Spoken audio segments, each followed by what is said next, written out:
네, 반갑습니다. 아니, 오늘따라 표정이 되게 밝아요. 어떻게 된 거죠? 마지막이라서 그런가요? 네, 표정이 저번 주에 비해서 훨씬 밝아지신 것 같아요. 이상한 일이네요. 당연히 그래야죠. 밝아지셔야죠. 제가 어제 모 지역에 가서 강의를 했는데요. 거기는 10대, 20대 청년들이 모여있는 자리였어요. 그리고 어제 굉장히 더웠습니다. 32도인가 3도 차에 찍히더라고요. 햇빛, 구름이 없어서 햇빛도 너무 뜨거워요. 근데 그 땡볕에 제가 어떻게 강의를 하게 됐어요, 야외에서. 그래서 저한테는 이제 좀 앉아서 들으시는 분한테는 미안하지만 저한테는 준비물이 있었어요. 뭘까요? 밀짚 모자. 밀짚 모자를 썼어요. 원래 그런 강의할 때 모자를 쓰는 건 실례잖아요. 그죠? 근데 저 도저히 뜨거워서 안 되겠더라고요. 근데 모자를 썼는데 모자를 쓰는 게 미안했는데 쓰고 나서 보니까 이 앞에 있는 분들은 모자가 아무도 없는 거예요. 그게 또 갑자기 미안해지더라고요. 그러니까 막 옷을 머리 위에 이렇게 들고 이러고 1시간 반을 강의를 듣는데 얼마나 열심히 듣는지 깜짝 놀랐어요. 깜짝 놀랐어요. 그분들은 불교의 비읍자도 모르는 분들이에요. 저는 그걸 보고 느꼈어요. 그분들의 그 눈빛과 끝나고 나서 질문이 계속 들어와요. 그리고 끝나고 나서 처음 보는 분들인데 스님 저하고 인스타 올릴 거 사진 한 번만 찍으면 안 될까요? 찍어줬어요. 그랬더니 뭐라고 하냐면 스님 영광입니다. 오늘 정말 저 너무너무 깜짝 놀랄 만한 말씀을 지혜의 말씀을 들었습니다. 제가 시켜도 누가 시키면 그런 얘기 하겠냐고요. 안 합니다. 어떻게 보면 우리 BT에는 나아가서 우리 불자들은 복에 겨운지도 모르겠어요. 거기에는 저도 포함되어 있습니다. 이런 이야기가 너무 흔해서 불교에서는 절집안에서는 이런 이야기가 상식이라서 우리가 이 이야기에 이 가르침의 무게를 가치를 너무 가벼이 여기는 건 아닌가라는 생각이 저는 그 순간 들었어요. 나는 귀에 못이 박히도록 스승님께 들었던 얘기고 자다가 깨워서 얘기해봐 그래도 줄줄줄 읊을 거예요. 정신이 안 돌아온 상태라도 읊을 만큼 많은 얘기를 들었습니다. 산의 진미를 통해서 여러분도 그러셨을 거예요. 제가 질문하면 대답을 기똥차게 잘해요. 앵무새처럼 그냥 자기는 아직 안 변했지만. 하지만 저는 그걸 비난하는 게 아니에요. 그렇게 하다 보면 변할 거라고 전 얘기하고 싶어요. 이렇게 귀한 가르침을 우리는 이렇게 가까이 듣고 있기 때문에 이 가치를 잘 모르는 거 아닌가라는 생각이 들 정도로 그 짧은 시간에 저한테는 별거 아닌 내용이었는데 그분들한테는 충격으로 다가왔던 시간이 있었습니다. 그때 제가 산의 진미가 떠올랐어요. 남성분들을 대상으로 제가 이 얘기를 하겠다고 이 자리에 카메라 앞에 선 게 벌써 6개월이 됐습니다. 얼마나 많은 남성분들이 이 이야기를 듣고 스스로에게 갖추어진 금을 찾아가셨는지는 잘 모르겠어요. 카메라엔 여러분 얼굴이 안 보이니까요. 하지만 전 믿습니다. 지금 당장 내 마음이 변해서 도마니가 이야기하는 저 아름다운 사내들의 모습이 비록 아직 되지 못했다 하더라도 여러분 마음속에 제가 씨앗은 심었다라는 확신을 가지고 있어요. 하나도 사라지지 않습니다. 처음에 시작하는 게 좀 어려울 뿐이에요. 근데 다 하실 수 있는 일이었어요. 여러분 할 수 있습니다.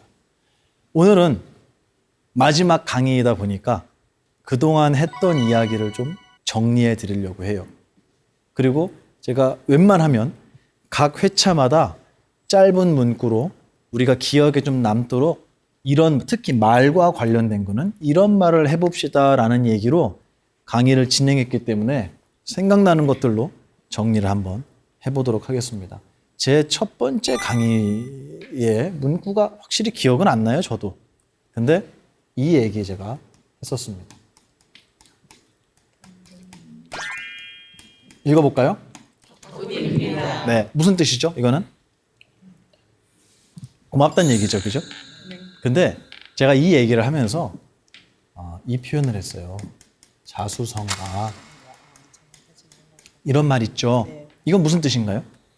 자기 스스로의 힘으로, 그죠? 스스로의 손으로 집안을 이룬 거예요. 자기의 손으로 다 만든 거예요. 다시 얘기하면 누구의 도움 없이 홀로서기 하셔서 성공하신 분이에요 라고 얘기할 때 저분은 우리 회장님은 사장님은 우리 고사님은 자수성가하신 분입니다라고 얘기하는데 저는 이 얘기 저는 개인적으로 안 좋아한다 그랬죠. 틀렸다는 건 아니고요. 저는 별로 즐겨 쓰지 않습니다. 왜냐하면 이 세상은 나 혼자 할 수 있는 일이 아무것도 없거든요.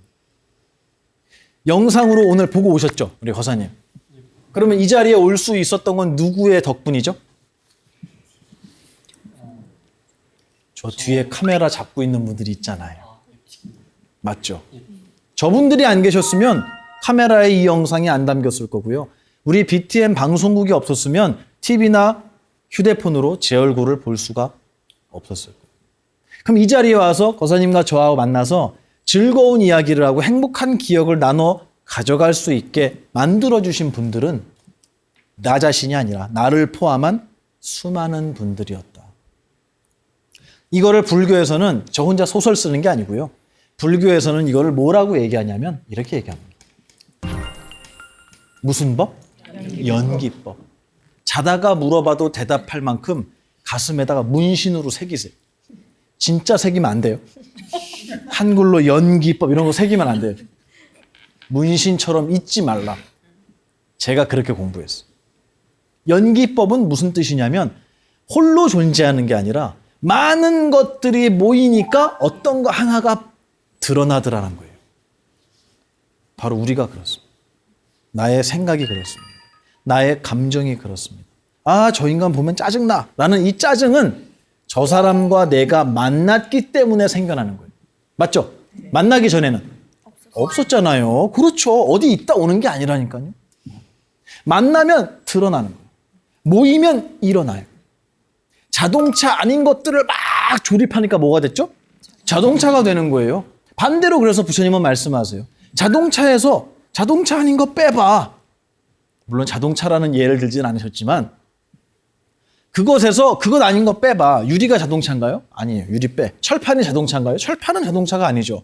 비행기도 만들 수 있으니까. 철판 빼. 고무가 자동차인가요? 아니에요. 빼. 다 빼요. 그러면 자동차는 어디 있냐는 거예요. 반대로 얘기하면 애초부터 자동차는 없었다. 애초부터 나는 없었다. 나는 이렇게 수많은 세상이 모여서 임시적으로 일어날 기자예요. 드러난 것이다. 그러니 내가 지금 이 자리에 서 있는 것도 내가 잘나서라고 생각하면 큰 착각입니다. 보만이가 잘나서 제가 이 자리에 서 있는 게 아니에요. 저는 아무것도 아니에요. 이 자리에 서서 제가 떠들 수 있는 건요. 이거를 들어주시고 기쁘게 받아들이고 수행하시는 여러분이 있어요. 듣는 자가 있기 때문에 강사가 있는 겁니다. 맞죠?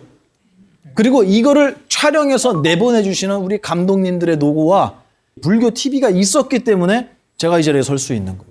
제가 뭘 했죠? 그분들에게? 저는 아무것도 한 게 없어요. 그분들의 도움으로 이렇게 서 있습니다. 여러분은요? 그래서 인사법을 좀 바꿉시다. 고맙습니다. 감사합니다. 좋아요. 근데 이걸 좀 더 바꿔서 누군가 칭찬을 해주면 아유 고맙습니다. 거기서 한 걸음 나아가 덕분입니다. 아유 덕분입니다.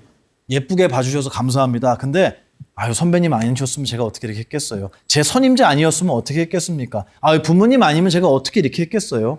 아유 보만 스님 아니면 어떻게 제가 이렇게 했겠어요. 덕분입니다. 나의 공이 아니라 여러분 덕분에 제가 이렇게 행복하게 살 수 있습니다라는 요 인사법 요거 해보자라는 걸 제가 하나의 강의로 만들었어요. 그리고 또 한 게 뭐냐면 남자들이 정말 못하는 거 있어요. 이것도 물론 못해요. 아유 훌륭해요. 그럼 갑자기 목에 힘이 들어. 내가 좀 했지 옛날에. 이런 거 말고 덕분입니다. 그리고 나서 얘기한 게 이 얘기예요. 미안합니다 못해. 사과를 못해. 왜냐하면 우리나라에서는 사과하면 지는 거라고 알려줬어요. 미안합니다라고 사과하고 슬플 때는 어떻게 해야죠? 울어야죠. 울면 지는 거라고 배웠어요. 사과하면 지는 거라고 배웠어요. 포기하면 실패하는 거라고 배웠어요. 그런 게 어디 있어요? 부처님은 왕자의 삶을 포기했기 때문에 붓다가 되신 거예요. 온 우주의 깨달음을 얻으신 성인이 되신 거예요. 뭘 포기했습니까? 왕좌를 포기한 거죠. 그죠? 네. 왕의 자리를 포기하셨기 때문에 성인이 됐어요. 그러면 포기가 실패인가요? 아니에요. 공무원 시험 준비를 포기했기 때문에 나는 이 행복한 일을 할 수도 있는 거예요. 저는 세속에서의 삶을 포기했기 때문에 이 자리에 섰습니다. 여러분은요? 포기 안 했나요? 아무것도? 여러분도 포기했잖아요. 여러분도 수많은 거를 포기했단 말이에요. 그래서 이 자리에 선 거예요. 실패했습니까? 저는 그렇게 묻고 싶어요. 포기하는 거는 실패가 아니에요. 더 큰 것을, 더 아름답고 위대한 것을 얻기 위한 용기라고 전 얘기해요. 그러니까 내가 무언가를 시도하다가 노력하다가 손에 들고 있는 걸 놔버리는 이 모습을 부끄러워하지 않으셨으면 좋겠어요. 특히 남성분들. 이건 실패가 아닙니다. 더 큰 거를 위한 용기라고 제가 말씀드렸어요. 미안합니다. 마찬가지입니다. 누군가에게 나의 부족함을 얘기할 때 제가 이렇게 해서 여러분 고생 많으셨죠? 어머니 제가 이렇게 속삭여서 고생 많으셨죠? 어머니 미안해요. 고마워요.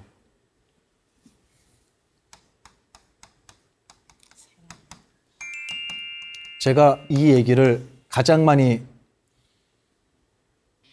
들었던 분이 큰 스님이셨어요. 저희 가장 많이 얘기를 해주셨어요.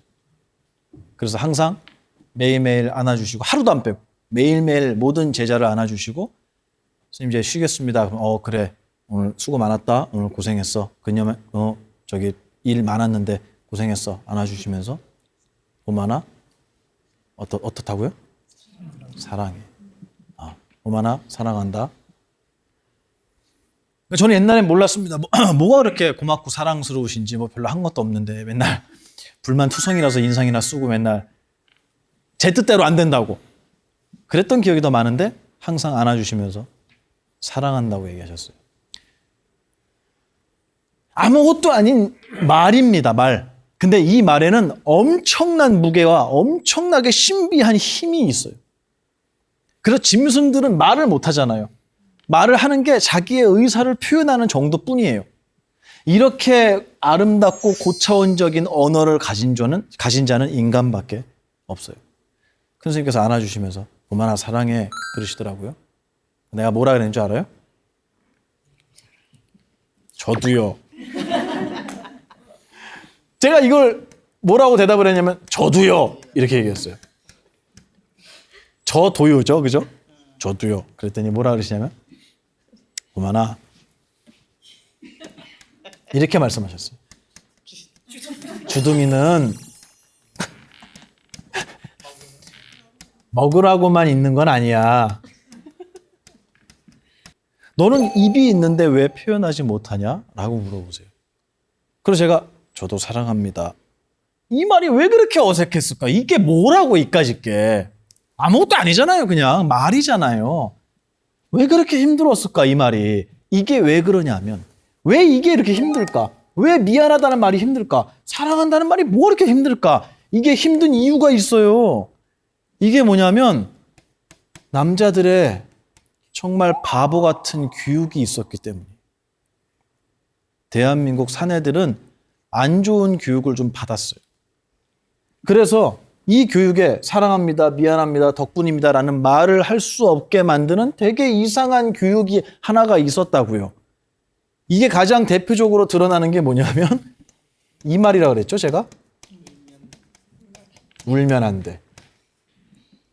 남자애들이 막 흑장난하다 울어. 친구라고 싸워서 울어. 그러면 에이 왜 자꾸 운다. 야 너 이렇게 여자처럼 울어. 무슨 말이에요 이게? 여자처럼 울어가 뭐예요? 요즘에는 말도 안 되는 소리죠. 여자는 우는 건가요? 그럼 남자는 안 우는 건가요? 아니에요. 누구나 울어야 돼. 속상하고 슬프면 누구나 눈물 흘려야 돼요. 그리우면 울 줄 알아야 되고요. 이거를 참는 것이 능사가 아니에요. 근데 남자들은 자기의 감정을 이 세상에 표현하는 것, 내 주변에 있는 사람에게 드러내는 것을 그 사람에게 읽힌다라고 착각해요. 그러지 않아도 됩니다. 슬플 때는 눈물 흘리고요. 기쁠 때는 환하게 웃고요. 그리고 주변에 있는 사람에게 나의 마음을 솔직하게 표현할 수 있는 정말 유연하고 아름다운 마음을 여러분 가지고 있잖아요. 그죠? 네. 그리고 제가 그 뒤에 이제 여러분하고 같이 강의 진행하면서 또 했던 얘기가 있습니다. 아, 그랬구나. 공감하는 말. 이거 굉장히 중요합니다. 얘기하면, 아, 그랬어요? 아, 힘들었겠네. 아이고, 외로웠겠네. 슬펐겠네. 아유, 고생했어요. 아, 그랬구나.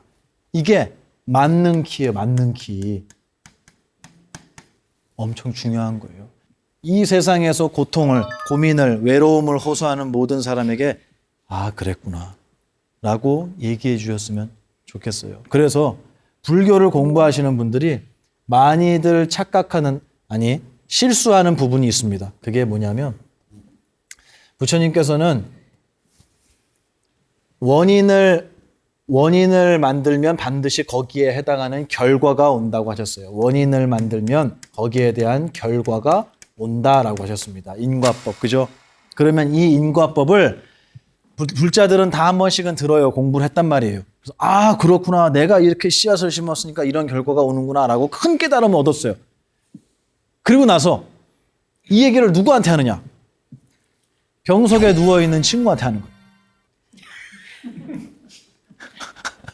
나 왜 이렇게 아프지? 그럼 이렇게 얘기하는 거예요. 너 인과법이라고 들어봤어? 어떻게 될까요? 욕먹어. 싸워요. 욕먹어요. 실제로 그런 일이 있었어요. 저한테 얘기를 하더라고요. 혼났대요. 자기 친구한테. 뭐라고 화를 내요? 그랬더니 왜 불교는 다 모든 걸 내 탓이라고 하냐고. 이렇게 화를 냈대요. 이렇게 아름다운 법칙을 들어놓고 이 시간과 장소에 맞지 않는 곳에 쓰는 거예요. 그래서 제가 이런 얘기 해드리고 나서 그 다음에 말하는 법을 설명드렸어요. 기억나십니까? 네. 불교에서 부처님의 10대 제자 중에 말씀을 가장 유려하게 잘하셨던 어느 스님? 존자요? 부르나 존자. 설법 제일. 설법을 가장 잘하셨던 설법 제일 부르나 존자의 언변에 대한 얘기를 제가 드렸습니다. 이 설법 제일 부르나 존자는요, 어느 정도로 말씀을 잘하셨냐면 이 말 기술이, 언변이 화려한 게 문제가 아니에요. 이분은 어떤 분이냐면 자기랑 싸우자고 온 사람의 마음도 열어서 행복하게 해줬대요. 대단한 거죠. 대단한 거예요. 이 부르나 존자의 언변을 제가 소개해드렸어요. 어떻게 이분이 말씀을 하셨길래 싸우자고 덤비는 사람도 마음을 열고 행복하게 만들었는지에 대한 설명을 드렸습니다. 첫 번째,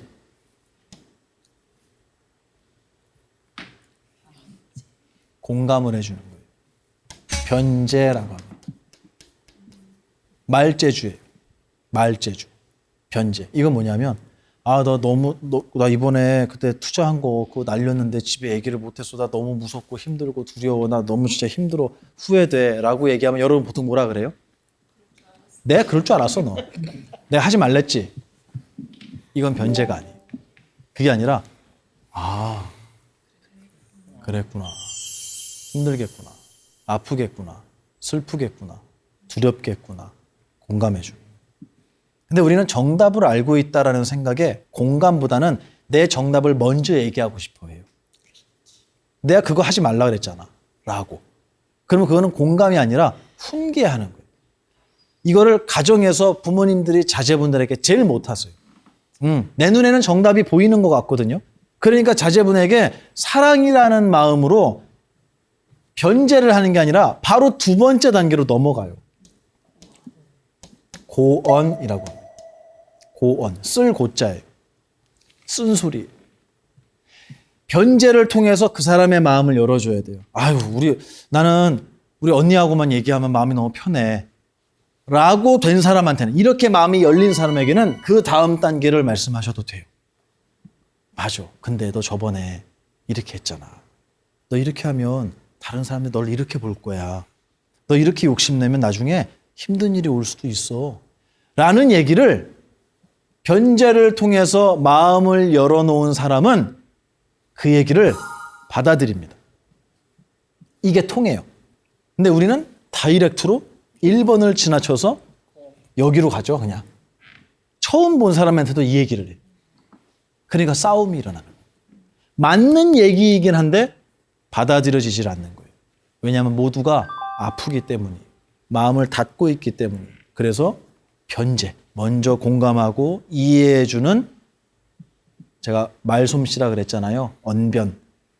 이걸 먼저 연습해야 된다. 그리고 두 번째, 고언. 그리고 세 번째가 있어요. 이게 뭐냐면, 야, 그러니까 형이 그거 투자하지 말라고 했잖아, 그때. 아, 그러게 형 얘기 들을 걸 그랬어. 아, 나 어떡하지? 큰일 났네. 이거 어떡하지? 라고 얘기할 때, 나 진짜 멍청한 놈인가 봐. 나 왜 이렇게 실수하지? 라고 얘기할 때, 이 고언을 듣고 나면 누구라도 자기의 잘못을 자각하게 됩니다. 그러면 반드시 그 사람은 어디에 빠지냐면 후회에 빠져요. 난 정말 못난 놈인가 봐. 자책에 빠집니다. 이 사람에게 해줘야 할 마지막 말이 있어요. 그게 뭐냐면, 다 지나갔어. 하나도 남지 않았어. 너는 더러워지지 않았어. 괜찮아. 너가 그거를 실패한 경험이 있기 때문에 너는 앞으로는 성공할 수 있잖아. 이런 모든 어리석음이 지금 이 순간에 남아있지 않음을 설명하는 거예요. 그래서 공을 설명한다. 이렇게 나와요.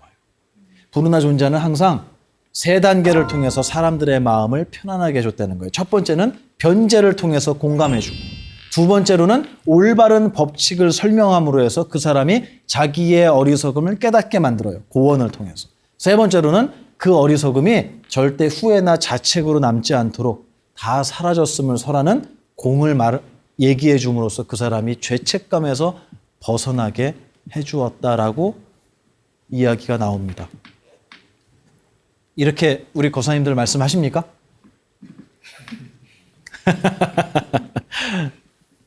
제가 지난 시간에 강의를 몇 개를 이렇게 정리해 봤어요.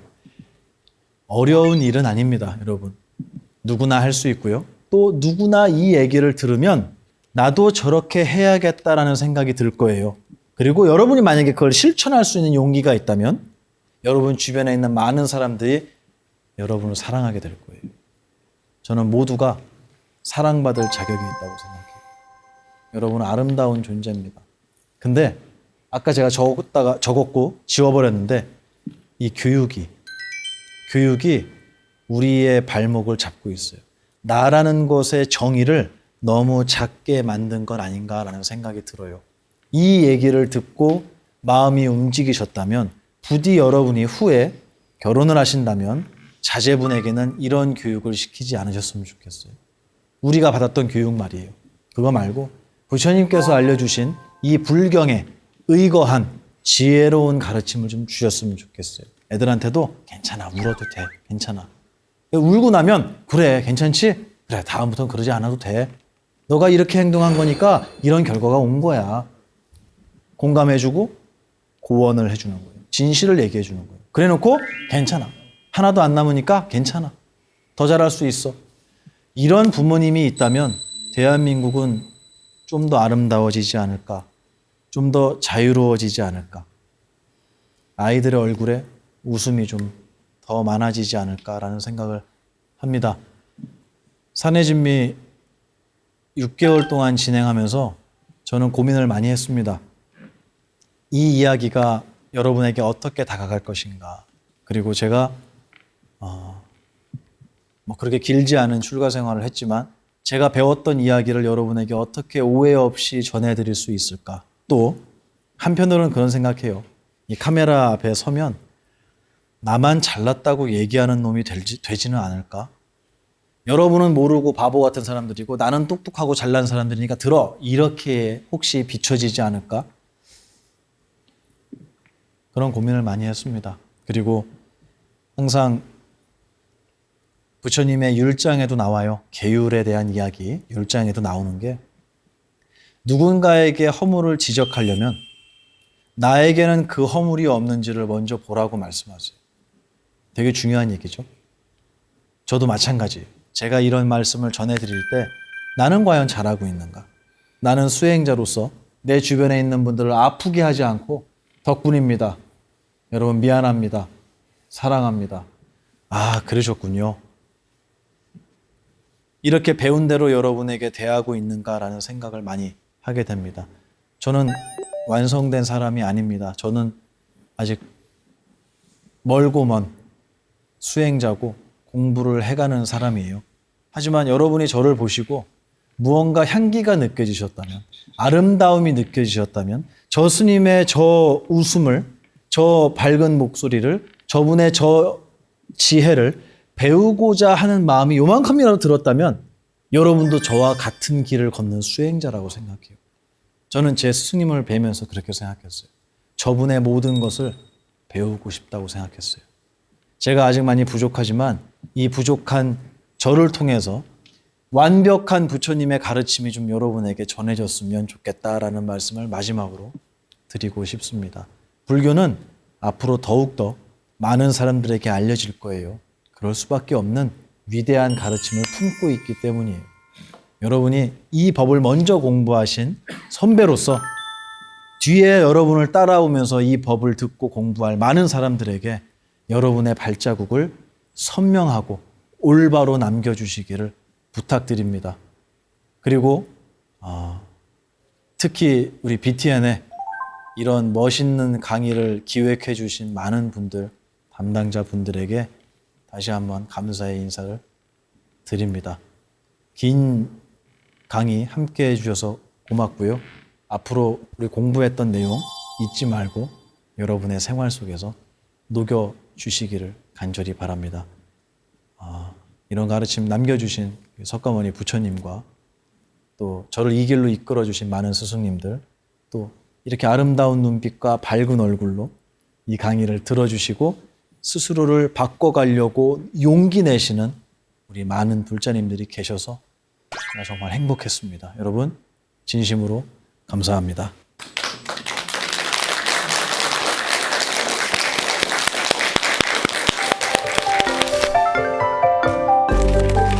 네, 궁금하신 내용, 질문 있으신 분 지금 부탁드립니다. 네. 스님 스님께서 저도 강의를 초반 부분만 보고 오늘 처음 이 자리에 왔는데 오늘 또 강의 내용이 초반 내용을 복습하는 기분이 또 들기도 합니다. 그래서 제가 스님께 드리고 싶은 질문은 소통에 대해서 강의를 하셨는데 아까 말씀하셨다시피 입은 있는데 말을 못하는 이유는 저는 마음에 있어서 제 마음이 문제라고 생각을 하는데 덕분입니다, 미안합니다, 사랑합니다를 말하기까지는 이 마음이 중요한 건데 그 자신감을 용기를 어떻게 키울 수 있는지 그게 좀 궁금합니다. 네. 제가 예전에 창원인가 어디 아주 오래전에 간 적이 있는데 거기에 이게 뭐예요? 탑이요. 누가 봐도 탑이잖아요. 탑이에요. 여기에 이게 창원인가 뭐 진해인가 어디에 있어요. 이게 바닷가에 서 있습니다. 근데 이게 여기가 다 태양광 패널로 만든 탑이에요. 맞죠? 그런 거 있죠? 진해 해상공원입니다. 진해 해상공원이에요? 거기를 올라갔는데 관광으로 이 지역에 사시는 분이 구경 가자 그래서 갔어요. 엘리베이터 타고 쭉 올라갔는데 여기가 제 기억에 100m가 넘나? 뭐 98m인가 뭐? 100이 넘나요? 굉장히 높은, 아파트로 따지면 한 30층 이상 되는 높이죠. 그 정도 높이가 있는데 이 위에 제가 이렇게 올라가는 실내예요, 실내. 실외가 아니고. 실내에 제가 이렇게 섰는데 이 탑에 여기 바닥에 이렇게 뚫려 있어요. 바닥이 보여요. 근데 여기에 그냥 뚫려 있으면 큰일 나죠. 아크릴로, 엄청나게 두꺼운 아크릴로 바닥에 구멍을 뚫어서 막아놓은 거예요. 밑에를 보라고. 이게 기껏해야 크기가 그죠? 한 50cm 정도 되는 것 같아요. 제가 보니까. 50 정도 되는 것 같아요. 요만하죠. 나머지는 다 그냥 일반 마감이 돼 있어요. 바닥 마감이. 그리고 여기 설명이 붙어 있습니다. 안 깨지니까 걱정하지 말라고. 그리고 이거는 몇 미터 높이다. 거기 위에 올라가려고 하는데 될까요? 안 될까요? 이게 깨질 확률 몇 프로? 저는 0이라고 봐요. 0%라고 봐요. 이 세상에 0%는 없지만 전 0에 가깝다고 무한 수렴한다고 봅니다. 0에. 0%예요.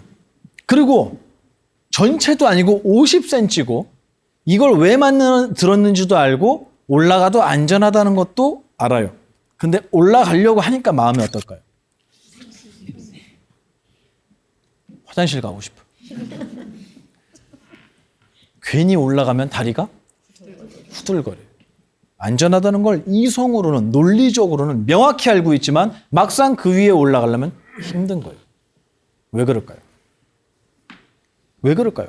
그럴 이유가 아무것도 없는데 우리는 왜 그럴까요, 도대체? 바로 이게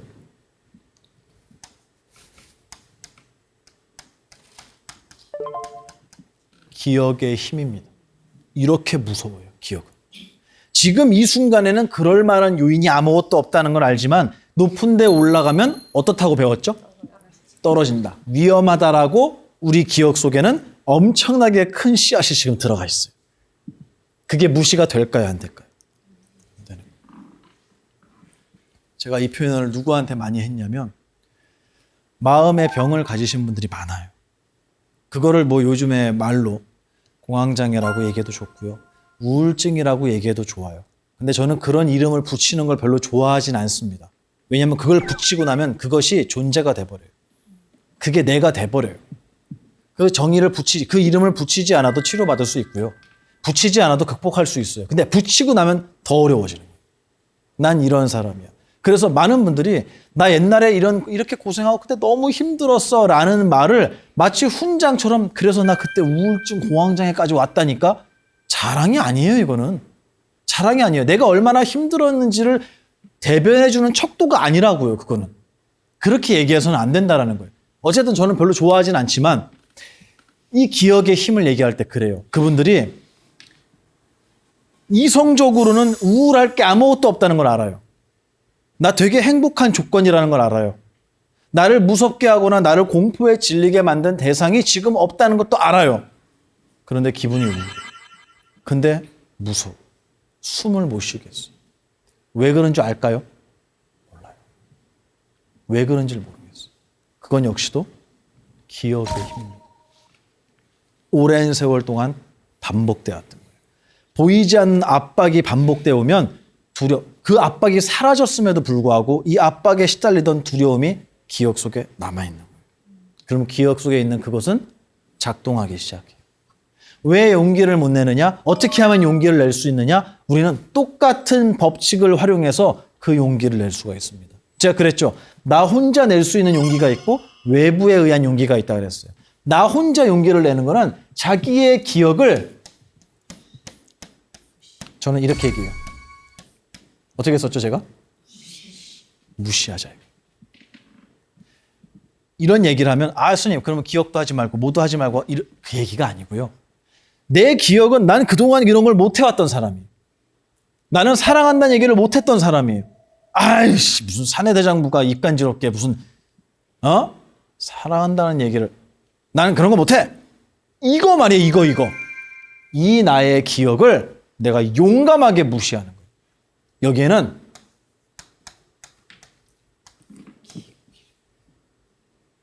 가장 필요한 겁니다. 수행에 있어서 가장 필요한 건 용기예요. 기존의 나를 무시할 줄 아는 용기. 기존에 내가 살아왔던 나의 패턴을 깨뜨리는 용기. 이거는 남이 주는 게 아니에요. 내가 얻어가는 겁니다. 나의 용기. 그것으로 내 기억에 그동안 해왔던 모든 것들을 스스로가 무시할 줄 아는 용기를 갖는 거예요. 그래서 저희가 만들어서 나눠드렸던, 기념품으로 나눠드렸던 그 핀 버튼이 있어요. 그 핀 버튼에 한글로 써 있습니다. 기억을 무시하는 용기. 생각을 무시하는 용기. 이게 스스로 낼 수 있는 용기예요. 그리고 두 번째는 외부에 의한 용기가 있어요. 그게 뭐냐면 제가 아까 여러분한테 해드린 거예요. 좋은 질문이에요. 어떻게 하라고요? 박수 쳐주세요. 그러면 용기가 솟는 거예요. 그 용기 중에 최고는 다른 외부에 의해서 내가 용기 낼 수 있는 최고의 카드가 있습니다. 그게 뭐냐면요. 이거예요. 잊지 마세요. 제가 크게 썼어요. 외부에 의해서 얻을 수 있는 것은 칭찬이에요. 나 혼자 할 수 있는 것은 용기예요. 내 스스로를 내 기억을 무시함으로써 생기는 내 용기예요. 아셨죠? 이거는 주변에서 만들어 드려야 됩니다. 모든 분들이 해드려야 돼요. 별거 아닌 건데도 그 사람이 용기 낸 게 보이면, 더 쉽게 얘기할까요? 별거 아니지만 누군가가 나에게 어렵게 쭈뼛거리면서 어려운 작은 목소리로 떨면서 내가 이렇게 한 것 미안했어요 라고 얘기하면 어떻게 해줘야 돼요? 칭찬해줘야 돼요. 안아줘야 돼요. 별거 아니지만 크게 칭찬해줘야 돼요. 그럼 그 사람은 용기를 얻습니다. 그리고 그 기억이 칭찬받았던 것이 일로 들어가요. 그러면 이것은 내 기억에서 또 엄청난 힘을 발휘할 거예요. 그 다음 두 번째는 쉬워집니다. 세 번째는 더 쉬워집니다. 아셨죠? 내 스스로 내는 것은 나의 기억을 무시할 줄 아는 용기. 그리고 외부에서는 다른 사람에게 칭찬을 해줌으로 해서 그분이 기억으로부터 벗어날게 해주는 용기. 이렇게 두 가지로 정리해 드릴 수 있을 것 같아요. 저는 이 두 가지를 정말 많이 경험해 봤어요. 내 스스로 낸 용기도 되게 많아요. 그리고 저는 저걸 되게 스스로 잘한다고 저 스스로 자부해요. 에이씨 때려쳐 안 해. 이거를 그동안 해왔던 걸 때려치는 걸 저 되게 잘합니다. 그거는 어떻게 보면 전생부터 연습해 온 것 같다는 생각이 들 정도로 저 되게 잘해요. 그런데 그것만 가지고는 다 안 되더라고요. 그때 도와주신 분들이 우리 어른 스님들이었어요. 잘하고 있어. 스승님이 얘기해 주시는 거예요. 잘하고 있어. 잘했어. 괜찮아. 그 정도면 엄청 잘한 거야. 제가 여러분한테 그래요. 질문을 하면 앵무새처럼 잘 떠들어요. 대답을 기가 막히게 해요. 근데 내 마음은 변했어요? 안 변했어요? 그래도 저는 잘했어요. 그래도 잘했어요. 그래도 잘한 거예요. 그것도 못하는 사람이 훨씬 많습니다. 답도 모른다고요. 답대로 내가 변해가는 건 두 번째 문제고, 답도 들어본 적이 없는 사람이 훨씬 많아요. 그 사람들에 비하면, 아직 이 인연이 닿지 않은 사람에 비하면 여러분 잘하셨어요. 이 시간에 오셔서 이 강의 들으시는 거 잘하셨어요. 정말 훌륭합니다. 여러분 칭찬해요. 특히 우리 남성분들 제가 칭찬드려요. 오랜 세월 고생하셨어요. 잘하셨어요. 그리고 여러분이 그렇게 해왔던 덕분에 지금 이 자리에서 저와 만났습니다. 저는 모든 분들에게 용기를 드릴 때 두 가지 방법을 다 사용합니다. 대답이 됐나요? 네. 오늘 멋진 질문 해주신 우리 거사님께 다시 한번 박수 부탁드릴게요. 고맙습니다. 예전에 제가 강의할 때 자주 그렸던 그림이 있어요. 그게 정말 1000번도 얘기를 더 많이 했던 것 같아요. 나가서 강의할 때마다. 하지만 한 10,000번까지 채울 계획이에요. 그만큼 중요하니까. 그게 뭐냐면 바로 그릇에 대한 얘기였습니다. 그릇에다가 쌀 담으면 무슨 이름이 뭐가 되죠? 쌀독이 되죠. 그렇죠. 밥을 담으면 밥그릇. 그렇죠. 금은보화를 담으면 보석함. 쓰레기를 담으면 쓰레기통. 제 얘기 많이 하죠. 제가 그렇게 교육받은 것 같아요. 제 마음속에 쓰레기가 되게 많았어요. 분노도 많고요. 미움도 많았어요.